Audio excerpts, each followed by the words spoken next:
চেনা শহর, চেনা কমপ্লেক্স, শুধু বসবাসকারী মানুষগুলোরই বয়স বেড়েছে। ভোরের ফ্লাইটে ফিরেছিল ভুতান। সেখান থেকে ক্যাব নিয়ে কমপ্লেক্সের গেটে। রজত আঙ্কেল মর্নিং ওয়াক সেরে ফিরছিলেন। ভদ্রলোকের এই এক স্বভাব, গ্রীষ্ম, বর্ষা, শরৎ যাই আসুক, ঘড়ির কাঁটা ধরে মর্নিং ওয়াকে যাবেনই যাবেন। ভুতানকে দেখে এক গাল হেসে বললেন, ভালো আছিস? হাইটে বাড়া ছাড়া কিছুই তো বদলায়নি তোর। হালকা হেসে ঘাড় হেলালো সে। রিটায়ারমেন্টের পর বাবা আবার পুরনো কমপ্লেক্সের ফিরে এসেছেন। মাস 6 হলো। চেনা লোকেদের সান্নিধ্য নাকি ভালো লাগে এই বয়সে। যদিও তার আর ফেরা হয়নি। বিদেশের ফার্স্ট লাইফ, রকমারি সুযোগ সুবিধা, বিদেশিনীর মোহ তাকে আচ্ছন্ন করে রেখেছিল অনেকগুলো দিন, অনেকগুলো বছর। যখন মোহ কাটল, দেখল চারপাশের চেনা সব কিছু হঠাৎই কেমন পাল্টে গেছে। আজ এসেছে বটে শিকড়ের টানে, কিন্তু পুরনো জীবনের সব কিছু ছেড়ে আসতে পেরেছে কি? সাজানো ঘর ছেড়ে ফিরে আসা কি এতই সহজ? কার জন্য আসবে সে? মা বাবা ছাড়া কে আছে তার এখানে? অসুস্থ জেঠিমার সঙ্গে দেখা করে নিজের ঘরে এসে বসল ভুতান। মা ঠিক একই রকমভাবে সাজিয়ে রেখেছে। এক টুকরো ছেলেবেলা যেন ভেসে উঠল চোখের সামনে। চেনা পড়ার টেবিল, তাতে কলমদানি, ইরেজার, এমনকি পেপার ওয়েটটা পর্যন্ত একই ভঙ্গিতে রাখা। সেই ছোট্ট সাদা টেডি বিয়ার দেওয়ালের কোণে লাল টুপি পরে তার দিকে গুলুগুলু চোখে তাকিয়ে রয়েছে। বাবার বদলি হওয়ার সময় এত তাড়াহুড়ো যে তেমন কিছুই সঙ্গে নেওয়া হয়নি। তাথইয়ের দেয়া টেডি বিয়ারটাও না। একবার ভেবেছিল আইপড, ব্যাডমিন্টন, ব্লুটুথ হেডফোনের সঙ্গে ওটাও ব্যাগে পুড়ে নেবে। তারপর ভাবল, দূর, সব বোকা বোকা জিনিস তাথইকেই মানায়। তাথইয়ের কথাটা মনে পড়তেই এক কোমল বিষাদে মনটা আচ্ছন্ন হয়ে গেল। পছন্দের পদে দুপুরের খাওয়া সেরে কনুই ভাঁজ করে কপালে রেখে শুয়ে পড়ল সে।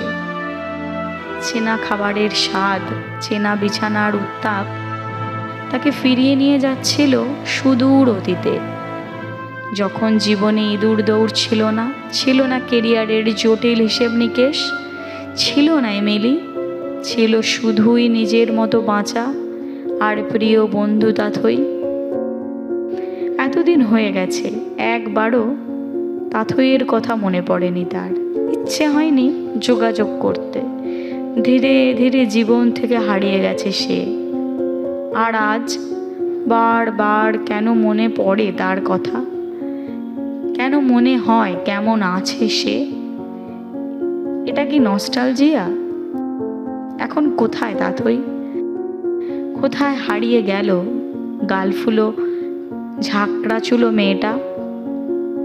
লাঞ্চ টেবিলে বসে বেশ কয়েকবার ভেবেছে ওদের কথা জিজ্ঞেস করবে। এই কমপ্লেক্সেই কি এখনো থাকেন প্রজ্ঞান কাকু? কিন্তু কেন সে জানে না। কিসের এক লজ্জা ভেতর থেকে তাকে কোনো কথাই বলতে দেয়নি। ঘুম ভাঙতেই দেখল এক সুন্দরী কন্যে তার বিছানার পাশে দাঁড়িয়ে মুচকি মুচকি হাসছে। এই তন্নি সুন্দরী তার ঘরে কোত্থেকে এলো? কে আসতে দিল তাকে? জেগে জেগে স্বপ্ন দেখছে না তো? চোখ কচলে আর একবার তাকালো, না, এখনো সুন্দরী একই রকম ভঙ্গিতে দাঁড়িয়ে। হাতে 2টো প্লেট, ঠোঁটে অনেক দিনের চেনা মুচকি হাসি, মুখখানাও যেন বড় চেনা তার। ওরে, এটা স্বপ্ন নয় রে, ওঠ, এবার ওঠ। তোকে দেখে মনে হচ্ছে জেট ল্যাগ এখনও কাটেনি। কখন থেকে চাউমিন হাতে তোর জন্য দাঁড়িয়ে আছি। তাই এমিলি কোথায়? এলি যখন, আনলি না কেন তাকে? আমার সঙ্গে আলাপটা অন্তত হয়ে যেত। এমিলি আর আমার সঙ্গে থাকে না রে। বিয়ের পর বুঝলাম দুটো সম্পূর্ণ আলাদা চিন্তাধারার মানুষের একসঙ্গে থাকা উচিত নয়। 1 চামচ চাউমিন মুখে দিল ভুতান। মা বাবাকে কিছু বলিনি। এই বয়সে কষ্ট দিয়ে কি লাভ বল? কেমন আছিস তাথই? চাকরি করছিস না সংসার?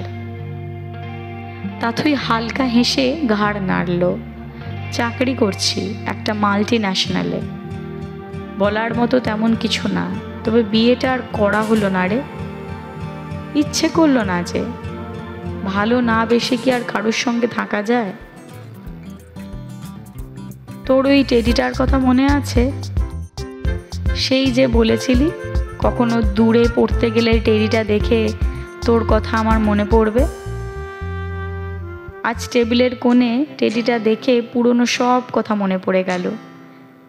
কিভাবে এতগুলো দিন ভুলেছিলাম বল দেখি। তোর কাছে আছে এর জোড়াটা? আনবি একবার? দুজনকে একসঙ্গে মিলিয়ে দিলে কেমন হয় বল দেখি। আশা ভরা চোখ তুলে তাথইয়ের দিকে তাকালো ভুতান। দূর, সে কি আর আছে? কবেই ছিঁড়ে খুঁড়ে চালান হয়ে গেছে ডাস্টবিনে। অদ্ভুত এক ভঙ্গিতে হাসলো তাথই। ছোটবেলার গল্পের কথা কি আর বড়বেলায় প্রাণ ফিরে পায়? নাকি তার আর কোনো অর্থ আছে? প্লেটের বাকি চাউমিনটুকু একটু তাড়াতাড়ি শেষ করে তাথই বলে, আসি রে আজ, মাকে চেম্বারে নিয়ে যেতে হবে। অ্যাপয়েন্টমেন্ট নেওয়া আছে তো আজ। আছিস তো কয়েকটা দিন, সুযোগ পেলেই আবার তোকে জ্বালাতে আসবো। ঘরে এসে গুল্লু চোখের টেডিটাকে জড়িয়ে ধরে কেঁদে ফেললো তাথই। যে সুতো ছিঁড়ে গেছে এক হারানো দিনের ভোরে, চেষ্টা করলেও সে সুতো কি আর জোড়া যায়? গিটের বাঁধন অতিক্রম করা কি অতই সহজ? ভালো লাগলে অবশ্যই লাইক করুন, শেয়ার করুন, সাবস্ক্রাইব করুন। আপনাদের একটা লাইক, একটা শেয়ার আমাদের ভালো কাজ করার খিদে অনেকটা বাড়িয়ে দেয়। সবশেষে পাশের বেল আইকনে ক্লিক করতে যেন ভুলবেন না, তাহলে গল্প দেওয়ার সঙ্গে সঙ্গেই নোটিফিকেশন পৌঁছে যাবে আপনাদের কাছে। Stay tune.